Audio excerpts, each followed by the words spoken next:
na hindi naman apoy ang dapat iparusa sa kanya, yung iba nating kapatid gusto siyang ilublob sa impyerno. Siguro nga kung nandyan yung impyerno nandito sa mundo kasama natin, baka may gumagawa na nun eh. Baka ang Islam may relihiyon ng kapayapaan.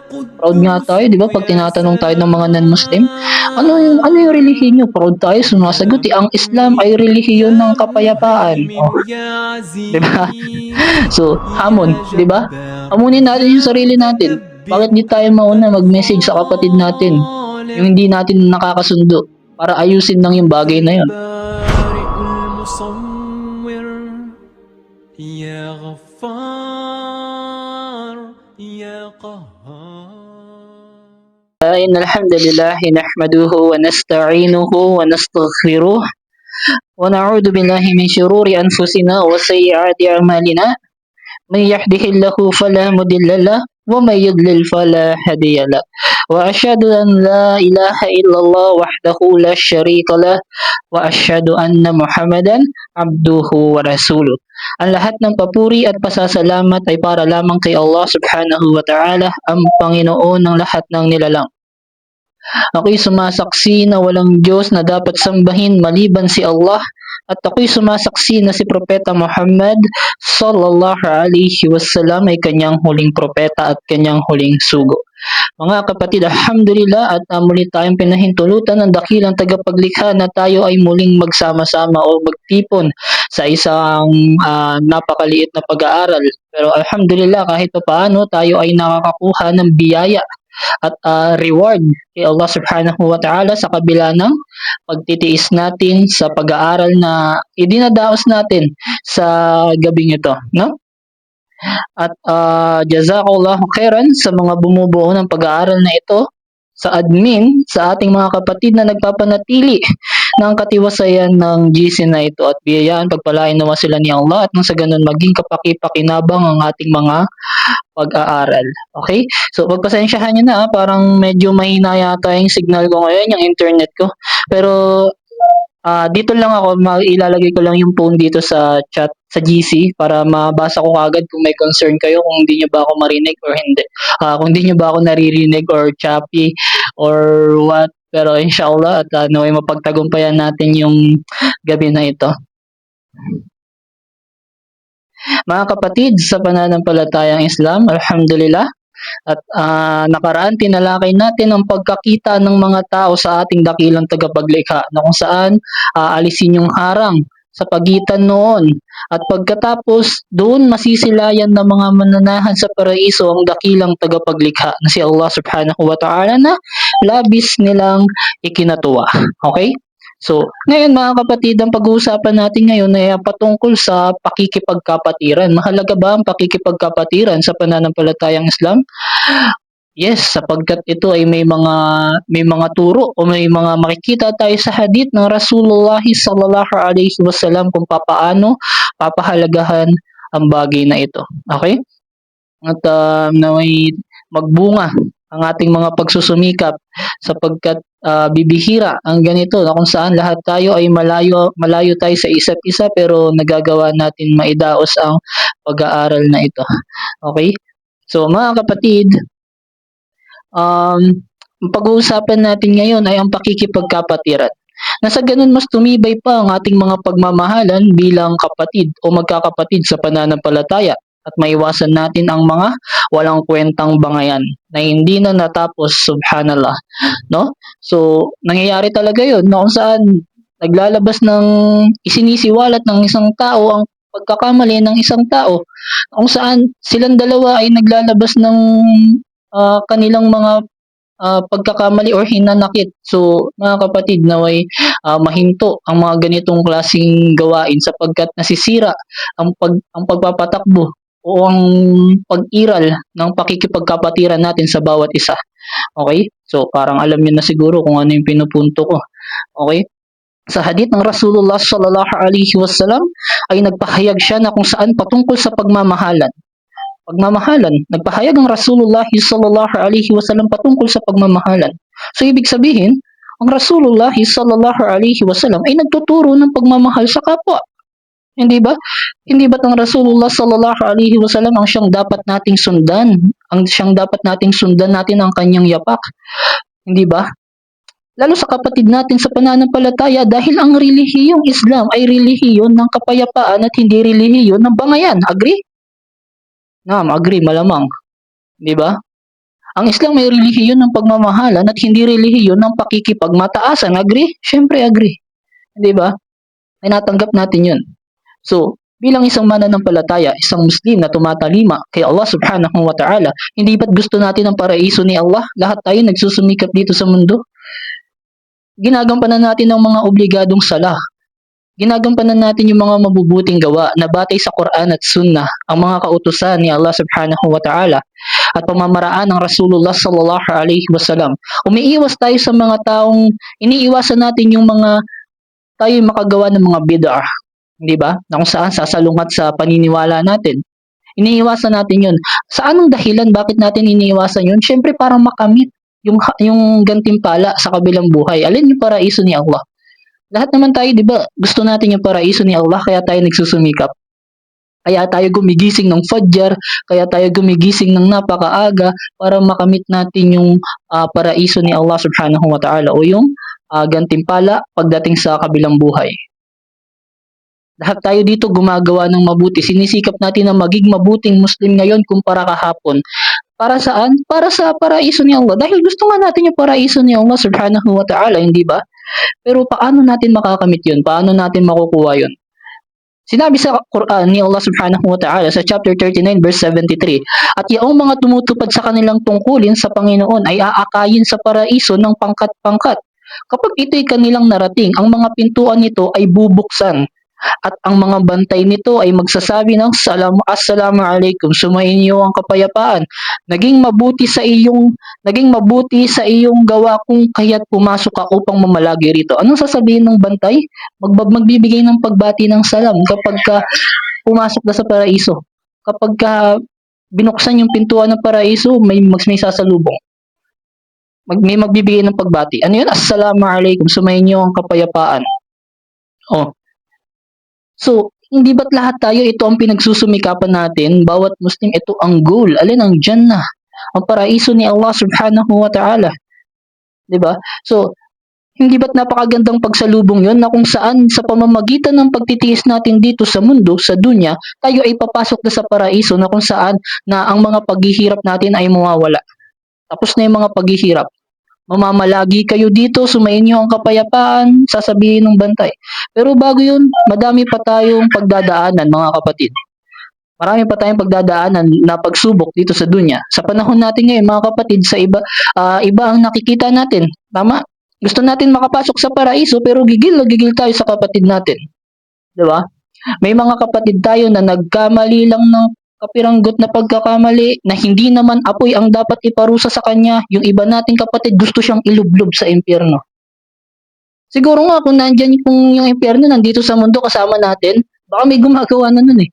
Baka nilulublob na yung kapatid niya na nagkamali lang. Makita lang na may mali sa buhok, uhusgahan ka agad. Hatulan ka agad na kafir yan, layuan nyo yan, gumagawa ng bid'a yan, salungat yan. Diba? Kung gusto natin makapasok sa paraiso, panatilihin natin ang pagmamahal sa ating kapatid at pagpapakumbaba at iwasan natin ang mga maaanghang na salita. Diba? Sinabi ng Rasulullah sallallahu alaihi wasallam sa kanyang hadith, nabanggit niya sa kanyang hadith, la tadkhulul jannah hatta tu'minu wa la tu'minu hatta tahabbu aw la adulukum ala shay'in idza fa'altumuhu tahabbtum afshus salama bainakum. Rawah Muslim. Sinabi sa malapit na kahulugan mula kay Abu Hurairah radhiyallahu anhu, Rasulullah sallallahu alaihi wasallam ay nagsabi, hindi kayo papasok sa paraiso malibang sumampalataya kayo at hindi kayo sasampalataya malibang magmamahalan kayo. Sabi ng Rasulullah sallallahu alaihi wasallam, at hindi ba ako magtuturo sa inyo ng bagay na kapag ginawa nyo ito ay magmamahalan kayo? Ano ang sinabi ng Rasulullah sallallahu alaihi wasallam? Ipalaganap ninyo ang pagbati ng kapayapaan sa pagitan ninyo. 'Di ba? So, kung papansinin natin yung hadith ng Rasulullah sallallahu alaihi wasallam, hindi kayo papasok sa paraiso malibang sumampalataya kayo. kayo sasampalataya maliban na magmamahalan kayo. At siya ay nagturo ng isang bagay na kung saan pag ginawa natin ay magmamahalan tayo. Alin yun? Ipalaganap ang pagbati ng kapayapaan sa gitna ninyo, ang pagbati ng salam. Ah? So, mga kapatid, sana naging malinaw yun, inshallah. At nang sa ganun, maiwasan natin ang pagkakaroon ng sigalot sa bawat isa sa pagitan ng ating kapatid, no? Balik tayo. Ngayon, yung kapwa niya Muslim, handa niyang sirain, wag lang niya makita na masaya yung tao na yun. Magkabilang panig, nagbabangayan, issue dito, issue doon, hanggang sa nauwi sa panlilibak sa kapatid. Asan ang kapatiran dito? Hindi ba? Asan ang pagpapalaganap natin ng kapayapaan? Hindi ba't ang Islam may relihiyon ng kapayapaan? Proud nga tayo, di ba? Pag tinatanong tayo ng mga non-Muslim, ano yung relihiyon nyo? Proud tayo, sumasagot. Ang Islam ay relihiyon ng kapayapaan. Oh, di ba? So, hindi ba tayo nahihiya sa Rasulullah sallallahu alaihi wasallam at mas lalo kay Allah subhanahu wa ta'ala na nag-aangkin tayo na tayo ang nagtatangan ng Quran, tayo ang sumusunod sa hadith, na nagsasabuhay tayo ng relihiyon, tapos ganito masasaksihan ng ibang mga kapatid natin? Nag-aangking tayong maalam ako, alim ako, pero wala sa atin ng pagpapakumbaba, hindi nakikita. Nag-aayos tayo ng isang bagay kung saan makapagtitipon tayo, pero sa kabila nun may marka pala na naiwan doon. Na kung saan may ganito palang ganitong pangyayari pala, hindi ba? So, mga kapatid na may makuhaan natin ng aral tong pag-aaral na ito at nang sa ganun, mabawasan ang pagkakaroon ng fitnah, ang hindi pagkakaunawaan at hindi pagkakasunduan. Okay? Lahat naman tayo dito nag-aaral, tama? Pero bakit parang wala sa atin yung pagpapakumbaba? Bakit ganun? Lahat tayo dito nag-aaral, may mga online class tayong pinapasukan, pero bakit parang ganun? Bakit parang hindi makita? Oo, tao tayo, hindi naman tayo perpekto, pero sikapin nating isabuhay kung ano ang iniwan sa atin ni Propeta Muhammad sallallahu alaihi wasallam. No? So, anong pagpapakumbaba ba yung tinutukoy ko rito, mga kapatid? O tayo, kasi minsan may ganitong pangyayari. Nag-aangkin na matapang yung isa, yung isa rin matapang rin yung isa. So, dito pa lang, nakikita natin na mayroong hindi pagkakasunduan, hindi ba? O kung matapang nga talaga, kung talagang Muslim tayo, sumusunod tayo sa pamamaraan ng Rasulullah sallallahu alaihi wasallam, pinangangalandakan natin na nakasusunod tayo sa Quran at Sunnah, bakit di tayo mauna magbigay ng salam sa kapatid natin? Aminin natin yung pagkakamali na nagawa natin, 'di ba? Tayo mauna mag-first move para maayos yung mga hindi natin pagkakaintindihan, 'di ba?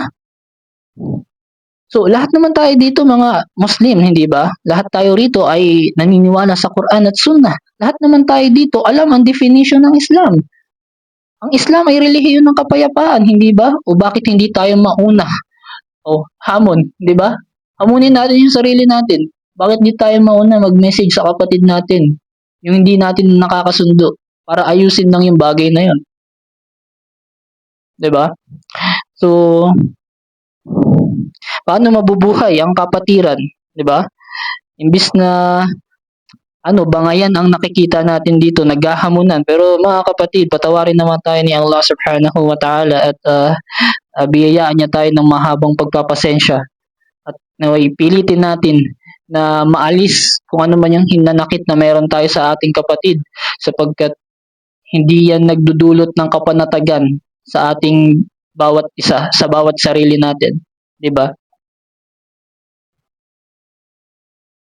Sinabi rito, kaya kung ikaw ay nasa isang sitwasyon kung saan hindi ka nakakausap ng isang Muslim ng higit sa 3 araw dahil sa isang pagtatalo o iba pang pang-aaway, ang pagbati ng salam, ng assalamu alaikum ay makakatulong sa iyong gawain ang unang hakbang patungo sa pag-aayos ng hindi na pagkasunduang 'yon. Okay? So, nabanggit dito na kung saan ang pagbati mo ng salam ay pwede mong gawing unang hakbang nang sa ganun magkaayos kayo ng kapatid mo na hindi kayo nagkakasundo. Diba? So, pagising mo sa umaga, Fajr, magdua ka kay Allah. Tapos maya-maya, i-message mo yung kapatid mo. Alisin niyo yung galit sa puso mo. Di ba? Oh, bro. Oh, assalamu alaikum, kamusta? Oh, kamustahin mo siya. Di ba? hanggang sa mag-umpisa na ang pag-uusap niyong dalawa hanggang sa maayos niyo yung mga bagay na hindi niyo napagkakasunduan. Marami nang nasira na mga samahan, mga kapatid, magkakaibigan at pamilya dahil sa pagkakalat ng mga balita upang siraan ang pagitan ng mga magkakapatiran sa Islam. Napakatalamak nito sa panahon natin ngayon na kahit sa linya ng iilang mga nagdadawa ay umiiral ito. Nakakalungkot isipin na kahit sa Ramadan ay may mga ganitong pangyayari. Hindi ba buwan ng Ramadan, ang buwan ng Ramadan kung saan buwan ng pagpapatawad.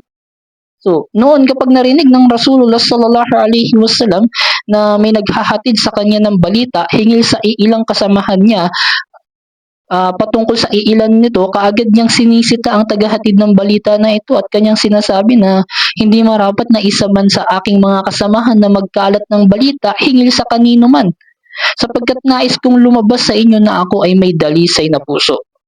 Okay? So, kaya marapat lamang na mangibabaw ang mabubuting hinala natin sa ating mga kapatiran upang ating maiwasan ang mga sigalot. Okay? Ang mga sigalot, away, pagkamuhi sa ating kapwa at pagkawala ng tiwala sa kanila, gabayan nawa tayo ni Allah at patawarin at patatagin sa Islam at Sunnah at kanyang ilayo sa mga fitna ng mga nakakalat nito. Linisin nawa at dalisayin ni Allah ang ating mga puso at ating mga layunin at ang ating mga gawain. Amin ya Allah. So maisingit ko lang mga kapatid bilang kasunod. May mga kapatid tayo na masyadong mababa ang tingin sa ating mga ulama, sa ating mga scholar. Subhanallah. Okay? Ang mga scholar, mga tagapagturo, tama? Patawarin nawa tayo ni Allah mga kapatid sa ating mga pagkukulang. May ilang kapatid tayo harap-harapan binabastos ang ating mga ulama, maging ang ating mga ustad. Hindi na nahiya. Oh? Ako hindi naman ako alim, hindi ko naman kiniklaim na isa akong scholar or ustad, hindi ko kiniklaim yun. Hindi ko inahangad yung respeto na makuha na yung pag-usapan ako dahil sa kung ano mang bagay. Pero naway matuto tayong rumispeto maging sa mga ibang ulama natin, maging sa mga ibang ustad natin na lalo't yun ang nagtuturo sa atin, nagiging tagapagturo natin, nagbabahagi ng kaalaman, isa sila sa nagiging dahilan bakit natin natutuklasan ang Islam, hindi ba? Kung bakit natin natututunan ang relihiyon ni Allah, sapagkat sila ang mga nag-aalay o naglalaan ng oras para nang sa ganun pag-aralan ang pananampalatayang Islam at ituro ito sa kanyang mga kapatid. Okay? Sinasabi rito ang paggalang sa mga ulama ay siyang paggalang kay Allah. At ang paninira sa kanila ay siyang paninira sa relihiyon ni Allah. A'udhu billah. Walang pag-aalinlangan na ang paggalang sa mga ulama at pakikitungo sa kanila ng may kagandahang asal ay kabilang sa kautusan ng Islam. At nararapat silang irespeto kahit ikaw ay kahit hindi mo nagustuhan yung sagot nila, may ganun eh. Hindi mo gusto yung sagot nung alim sa'yo, nung ustad sa'yo, pero subhanallah, kung hindi mo gusto yung sagot, kung hindi mo nagustuhan yung sagot sa iyo, irespeto mo yun sa pagiging pananahimik. Respetuhin mo yung sagot niya at pairalin mo yung pagtahimik. Hindi yung magbibitaw ka ng salita na kung ano-ano. Nangyayari yan mga kapatid. Na kung saan, pagka nagtanong tayo at hindi natin nagustuhan yung sagot ng isang ustad o ng isang imam, harap-harapan natin pinapamukha na wala siyang alam. ano nangyayari mga kapatid? 'Di ba? So, naway maging aral ito. Ang mga ulama ay siyang tagapagmana ng mga propeta. Ang karangalan nila ay sagrado at ang paggalang sa kanila ay paggalang kay Allah. At ang pangungutya sa kanila ay pangungutya sa relihiyon. Isinalaysay ni Abu Musa al-Ash'ari, kalugdan nawa siya ni Allah, na kanyang sinabi ng Rasulullah sallallahu alaihi wasallam, katunayan, kabilang sa paggalang kay Allah ang paggalang sa mga nakakatandang Muslim, ang paggalang sa mga nagdadala ng Quran. Yung tinutukoy dito yung mga ulama na walang pagmamalabis at wala ring paglalapastangan sa kanilang pagkatao at kalagayan. At gayon din ang paggalang sa mga matutuwid na pinuno. Okay? So, naway baunin natin yung hadith na ito at itatak natin sa kukote natin. Hindi kabilang sa sinabi ng Rasulullah sallallahu alaihi wasallam sa isang hadith qudsi, sinabi ni Allah, sino man ang kumakalaban sa aking wali ay ako ang kaniyang kinakalaban. Sinasabi rito ang wali ay kakampi ni Allah. Tinutukoy dito yung mga ulama. Sinabi ni Imam Shafi'i at ni Imam B Hanifa, kahabagan silang dalawa ni Allah. Kung ang mga fuqaha ay hindi naging awliya ni Allah, ay wala nang kaibigan si Allah subhanahu wa ta'ala. No? Sinabi ni Ibn Abbas, kahabagan silang mag-ama ni Allah, sino man ang manakit o maminsala, mangutya, manginsulto o manira sa isang maalam, yung tinutukoy sa isang ulama, katunayan kanyang pininsala ang Rasulullah sallallahu alaihi wasallam. Kanyang pinipinsala ang Rasulullah sallallahu alaihi wasallam at maging si Allah. At sino man ang pinsalain niya ang sugo ni Allah ay kanyang pinipinsala si Allah. A'udhu billah. Ha?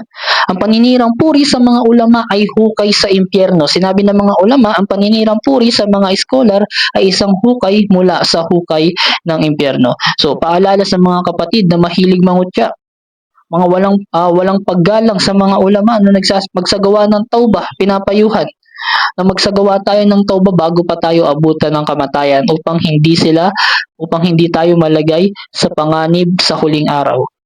Ugaliin nating magpakumbaba higit sa lahat sa ating mga ulama at mga pinunong Muslim. Iwasang magbitaw ng mga maaanghang na salita laban sa kanila. Okay? Laban sa mga ulama. At naway patawarin tayo ni Allah subhanahu wa ta'ala sa ating mga pagkukulang at sa ating mga kakulangan sa kaalaman. Sinasabi rito na kung ikaw ay nasa unang baitang pa lamang ng iyong paghahanap ng kaalaman, ay wala pang alam sa mga batas ng Islam. Sinasabi rito, huwag tayong maging mapagmataas sa ating mga ulama. Galangin natin sila. Respeto natin sila. Okay? Ngayon, pag-usapan natin, isagad natin yung paksa patungkol sa pakikipagkapatiran na kung saan imbis na kapayapaan ang pinapalaganap natin, puro bangayan ang lumalabas sa atin. Imbis na magmahalan bilang magkakapatid sa Islam, magtulungan, walang iba ang nangyayari. Di ba? At ang masaklap pa nito, baka ito ang bauning aral ng mga bagong Muslim. Subhanallah. Huwag natin kalimutan ng relihiyon natin na siyang mabilis lumaganap sa kalupaan. Hindi ba't alam naman natin to na ang Islam ang siyang pinakamabilis lumaganap sa kalupaan ngayon? Bilang mas matagal na Muslim na nauna tayong naging Muslim, na kung saan nauna nating natuklasan ang pananampalatayang Islam sa kanila, asahan natin may mga bagong Muslim na nakatingin sa atin habang pinag-aaralan ng pananampalatayang Islam na maaari nilang kuhaan tayo ng aral, tignan yung mga galaw natin at yun ang gagayahin nila. So iwasan natin yun dahil baka mali ang makita nila at yun ang bakunin nilang aral. Subhanallah. Ngayon, banggitin natin ang isa sa mga hadith ng Rasulullah sallallahu alaihi wasallam patungkol sa pakikipagkapatiran. Isinalaysay kay Anas bin Malik radhiyallahu anhu na ang Rasulullah sallallahu alaihi wasallam ay nagsabi, walang sino man sa inyo ang tunay na naniniwala hanggat hindi niya minamahal ang kanyang kapatid. Sinabi niya para sa kanyang kapwa kung ano ang kanyang iniibig para sa kanyang sarili. Ibig sabihin ng hadith, kung ano ang gusto mo sa sarili mo, ay gustuhin mo rin sa kapwa mo, sa kapatid mo. Isang uri ng pakikipagkapatiran. May kapatid ka at ikaw nauna ka na mag-asawa sa kanya, gustuhin mo rin na makapag-asawa siya. Tulungan mo siya. Kung ano man ang gusto mo sa sarili mo, gustuhin mo sa kapatid mo at yan ay isang tanda ng pakikipagkapatiran at pagmamahal sa kapwa kapatid. Sabi ng Rasulullah sallallahu alaihi wasallam, ang Muslim ay minamahal niya ang kanyang kapwa Muslim. Kung anong gusto mo sa sarili mo, gustuhin mo sa kapatid mo. Kapatiran, di ba?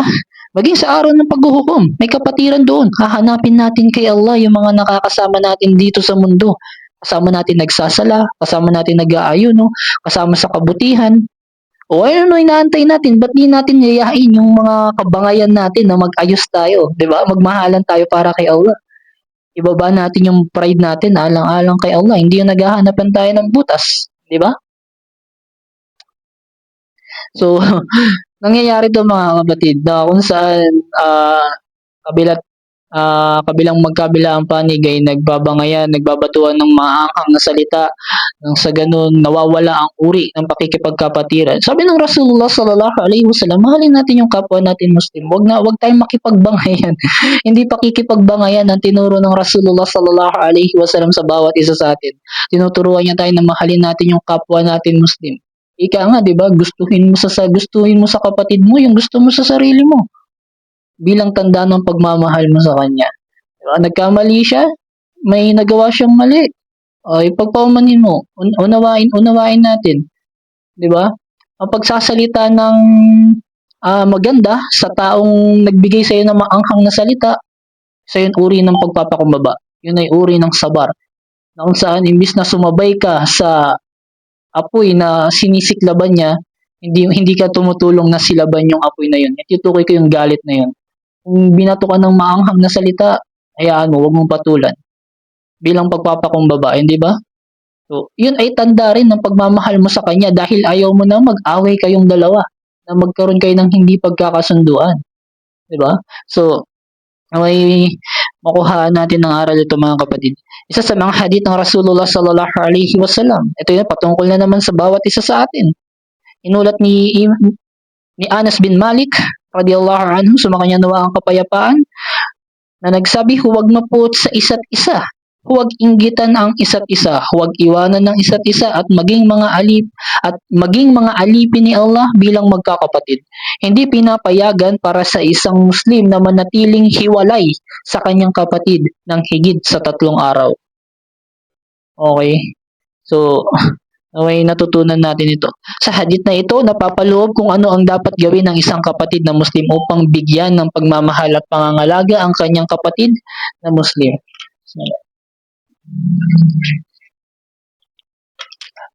Malinaw na sinasabi na huwag huwag nating pabayaang maputol ang ating ugnayan sa ating mga kapatid.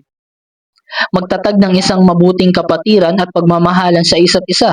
Hindi kapaki-pakinabang na manatiling tahimik ang dalawang Muslim sa loob ng 3 araw. Itinalaga na nararapat na mag-usap ang dalawang panig bago matapos. Ang itinakdang oras na hindi lalagpas sa 3 araw sa ganitong pagkakataon, ang sinumang maunang magbigay ng pagbati ng salam ay siyang binibigyan ng higit na malalaking gantimpala. Sumagot man o hindi ang binati, nagkaroon ng gantimpala ang naunang bumati at nagkasala ang hindi nagbigay ng tugon. Okay? So, sana maging malinaw yun. Kung sino man sa inyo, o halimbawa, dalawa kayo, mayroon kayong hindi pagkakasunduan, nagkakainitan kayong dalawa, binati mo siya ng salam dahil sa kagustuhan mo na maging magkaayos kayong dalawa. Tumugon man siya o hindi tumugon, ikaw ang nagkamit ng gantimpala. Okay? So, naway gawin natin itong aral sa ating buhay na kung saan ang pagkakaroon ng bangayan sa bawat isa na matapos na ito at mas tumiral ang pagmamahalan at ang pakikipagkapatiran sa bawat isa sa atin. 'Di ba?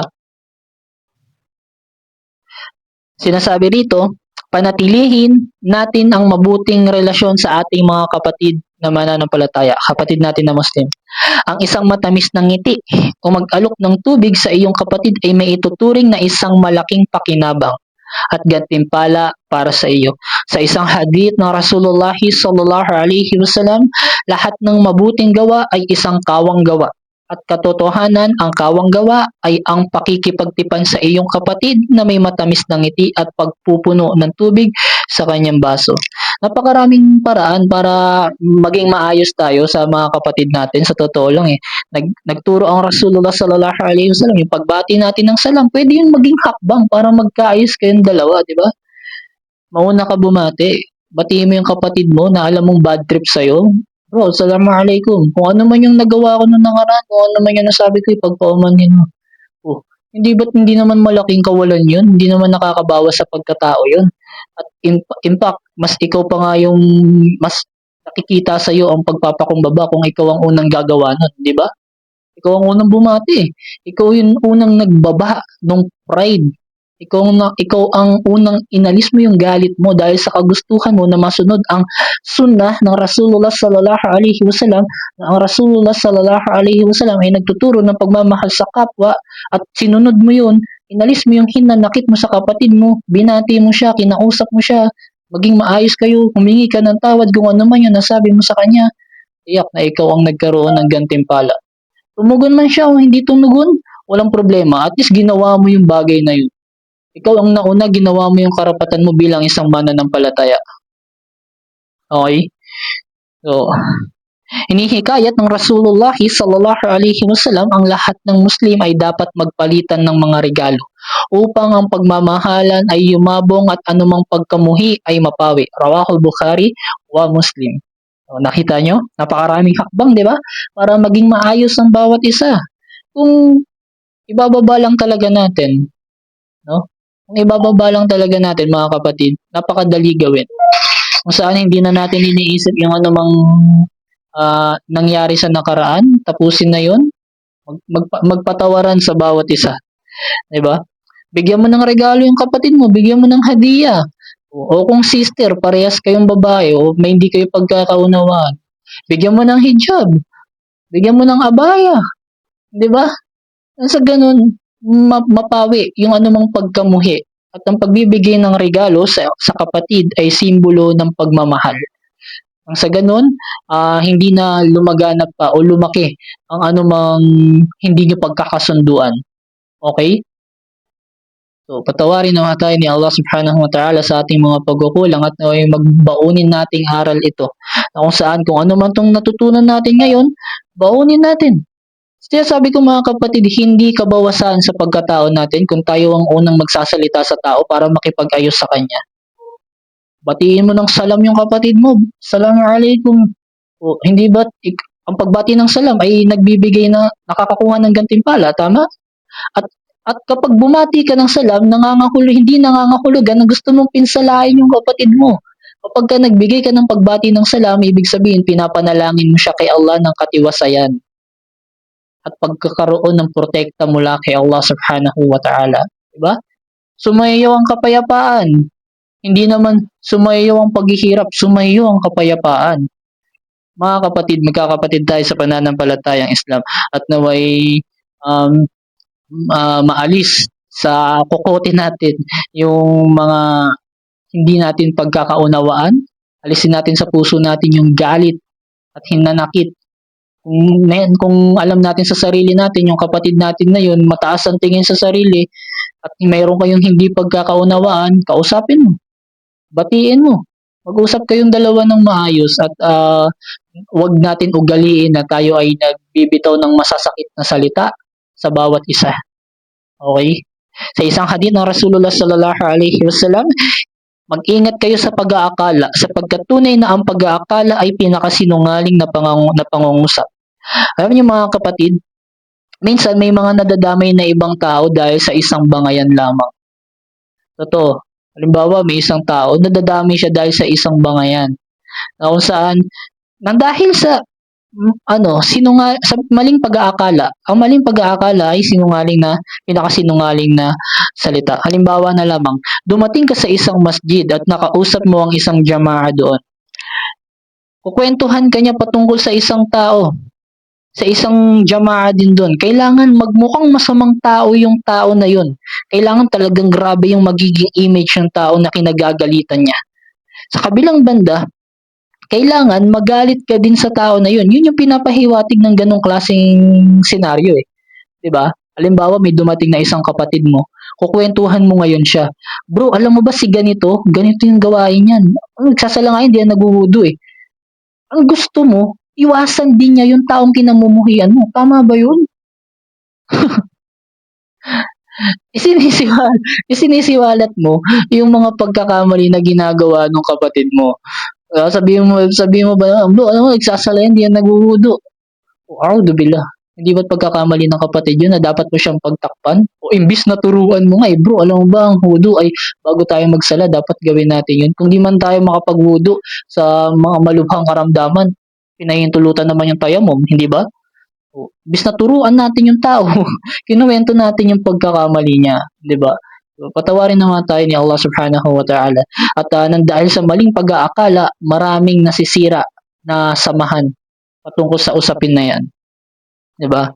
So, mga kapatid, naway natutunan natin ang anumang napag-aralan natin ngayon at maalis sa puso natin kung ano man ang hinanakit na meron tayo sapagkat ito ang pinaka-purpose ng pag-uusap natin ngayon. Paalalahanan ang bawat isa. Okay? Alisin natin ang bangayan. Ipalaganap natin ang kapayapaan sa bawat isa sa atin. 'di ba? Pag tinatanong nga tayo ng mga non-Muslim, 'di ba? Ano ang ibig sabihin ng relihiyon niyo? Pag pinapaliwanag natin yung relihiyon natin, proud tayo, ine-explain natin ang relihiyong Islam ay relihiyon ng kapayapaan po. Kaya minsan may nagtatanong na non-Muslim kung relihiyon ng kapayapaan, bakit kayo nagbabangayan, di kayo magkasundo? 'Di ba dapat peaceful kayo sa bawat isa?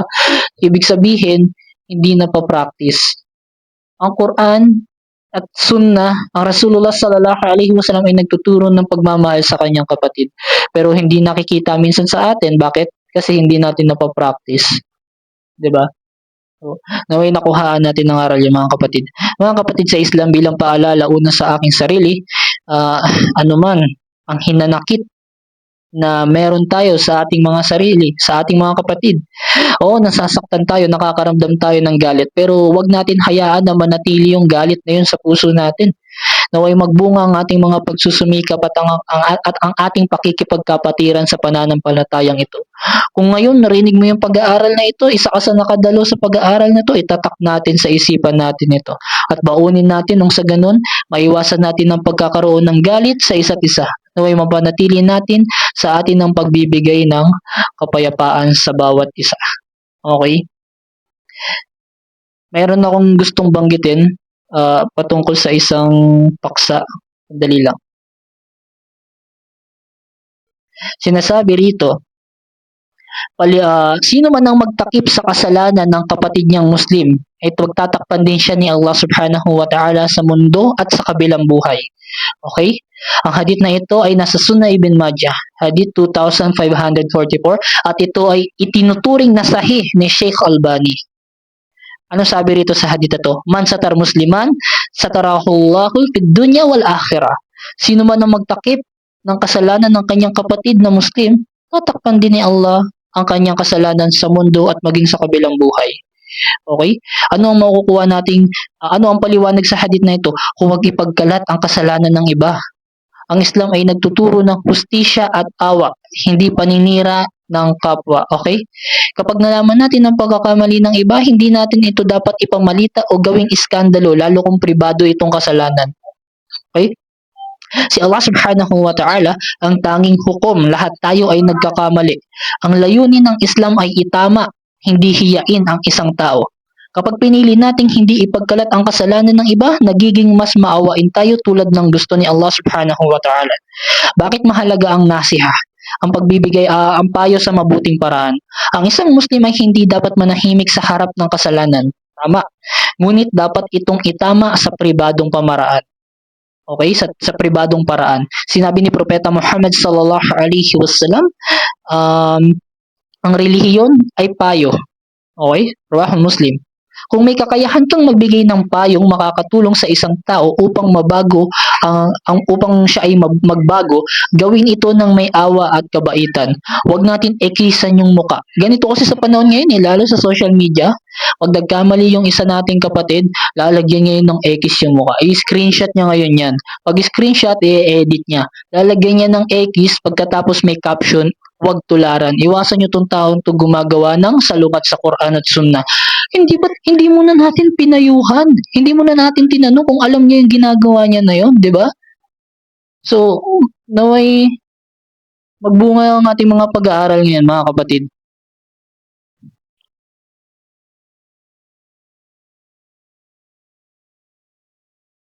Sinabi rito sa maluwalhating Quran, huwag kayong maniktik o manira o magkalat ng kasalanan ng iba, sapagkat hindi ba ninyo kinaiinisan ang kumakain ng laman ng inyong patay na kapatid?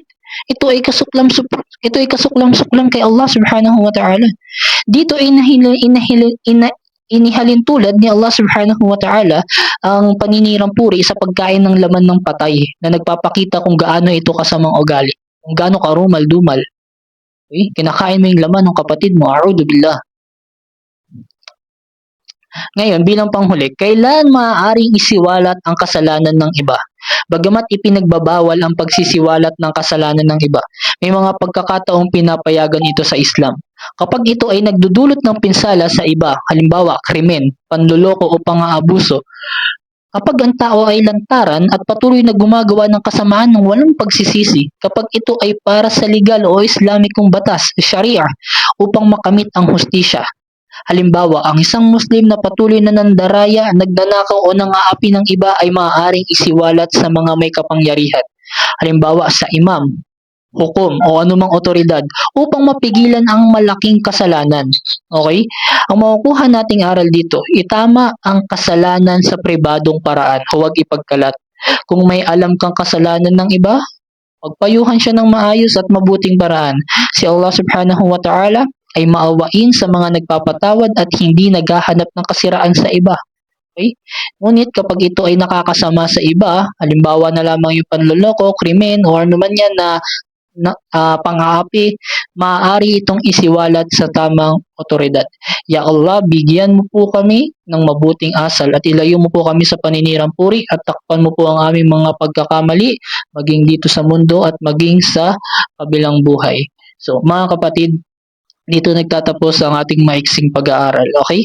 Nang sa ganun, makuha natin ang mga pinakapunto o ano man tinuturo ng ating pananampalataya hinggil sa pakikipagkapatiran.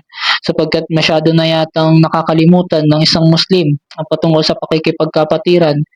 Pigilan natin yung sarili natin na isiwalat kung ano man ang pagkakamali ng ating mga kapatid. At kung may hinanakit tayo sa kapatid natin, piliin nating magpakumbaba. Tayo mismo ang mauna. Makipag-usap tayo sa kanila na maayos nang sa ganun magkaayos tayo upang lumaganap sa atin ang kapayapaan. Hindi ba't gusto natin pumasok sa paraiso ni Allah? Hindi ba't gusto natin yun? Ano ang sinabi ng Rasulullah sallallahu alaihi wasallam hinggil sa usapin na yun? La tadkhulul jannah hatta tu'minu wa la tu'minu hatta tahabbu aw la adulukum ala shay'in idza fa'altumuhu tahabbtum afshus salama bainakum. Hindi kayo papasok sa paraiso malibang sumampalataya kayo at hindi kayo sasampalatayang malibang magmamahalan kayo. At hindi ba ako magtuturo sa inyo ng isang bagay na kapag ginawa nyo ito ay magmamahalan kayo? Ipalaganap ang salam sa pagitan ninyo. Ang pagbati ng kapayapaan. So maaari bang lumaganap ang kapayapaan? Yes. Kung magpapakumbaba lamang tayo sa bawat isa at ating babaunin ang anumang aral na nakukuha natin sa Quran at Sunnah at sa pamamaraan ni Propeta Muhammad sallallahu alaihi wasallam. Ang Islam ay nagtuturo ng pagmamahal at pakikipagkapwa-tao. Huwag natin hayaan na ang ating pagsusumikap sa nagdaang buwan ng Ramadan ay hindi natin mapakinabangan dahil sa galit at pagpapakalat ng mga maling balita. Pagsisiwalat ng kamalian ng ating kapatid, naway patatagin tayo ni Allah sa pananampalatayang ito at naway magbunga ang ating mga pagsusumikap sa nagdaang buhay natin, yung mga ibada na pinagsumikapan natin. Hindi ba natin naiisip yun, mga kapatid? Sa araw ng paghuhukom, sinabi ng Rasulullah sallallahu alaihi wasallam, isa sa mga kanyang tagasunod, darating sa araw ng paghuhukom, dala-dala niya yung mga mabubuti niyang gawa. Dala-dala niya yung sala, ang kanyang pag-aayuno, ang kanyang pagbibigay ng zakat, pero yun ibabayad niya yun sa mga taong nilibak niya. Yung mga nilibak niya, isa-isa yun maglalapitan sa kanya. At ang kanyang ipangbabayad, hindi pera ang usapan doon, kundi ang mga mabubuting gawa na pinagsumikapan niya rito sa mundo. So, hindi ba tayo nag-iingat sa mga pagsusumikap natin dito sa mundo, mga pinagsumikapan natin? Yung paggising natin ng Fajr, hindi ba't malaking bagay na yun? Paggawa ng kabutihan, hindi ba't kaya tayo gumagawa ng kabutihan para makapasok sa paraiso? Pero isa sa mga nalugi, pagdating niya sa araw ng paghuhukom, ibabayad niya yun sa mga taong nilibak niya. At pag wala na yun, pag naubos na yung mga kabutihang ginawa niya, mga kabutihang pinagsumikapan niya rito sa mundo, yung mga masasamang gawain ang ililipat sa kanya. Yung mga masasamang gawain ng taong inargabyado niya, nilibak niya, siniraan niya, minaltrato niya, yun ang ibabayad sa kanya at dahil doon yun ang magiging dahilan ng pagpasok niya sa impyerno at katotohanan siya ay nalugi. So, ingatan natin ang ating mga mabubuting gawa at ating mga pagsamba at kung nauobserbahan natin yung sarili natin na isinisiwalat na natin yung pagkakamali ng ating mga kapatid, awatin natin yung sarili natin, wag nating hayaan na magtuloy-tuloy yun. Kung saan nabanggit mo yung pagkakamali ng kapatid mo at naobserba mo sa sarili mo na mali yun, ihinto mo.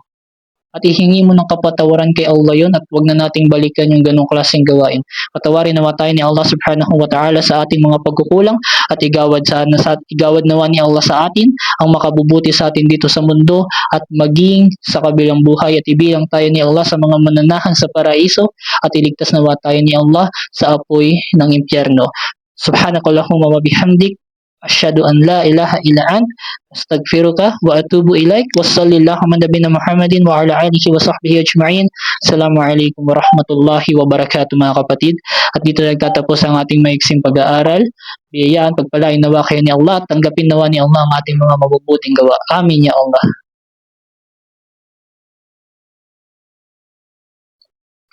Amin, amin. Amin bro. Waalaikumsalam warahmatullahi wabarakatuh. Naway gayaan ka po ng Allah subhanahu wa ta'ala sa iyong pagsusumikap at sa pagsasaliksik ng mga kaalaman sa sariling Islam. At sa sino pong gustong magtanong ay ahlan po. Wala po, please. Napindot lang po. Wala po. Okay. Sige po, inshallah, kung wala na pong katanungan ng ating mga kapatid at ako'y magpapaalam na po at ako ay may gagawin ba? At kung ano man ang napag-aralan natin, inshallah, baunin natin ito maging saan man tayo magpunta. Okay? At alisin natin. Ang pinaka punto talaga natin dito ay maalis o matutunan nating alisin kung ano man ang hinanakit natin sa ating mga kapatid at magbunga ang ating pagsusumikap sa kabila ng pagpapalaganap natin ng kapayapaan. So yun lang mga kapatid at sa mga hindi naka-attend, okay lang inshallah at i-upload ko sa page ko yung video inshallah. Sa ganun balik yung mga taong hindi naka-attend sa pag-aaral natin ngayon. So magpapaalam na po ako. Jazakumullahu khairan. Assalamualaikum warahmatullahi wabarakatuh.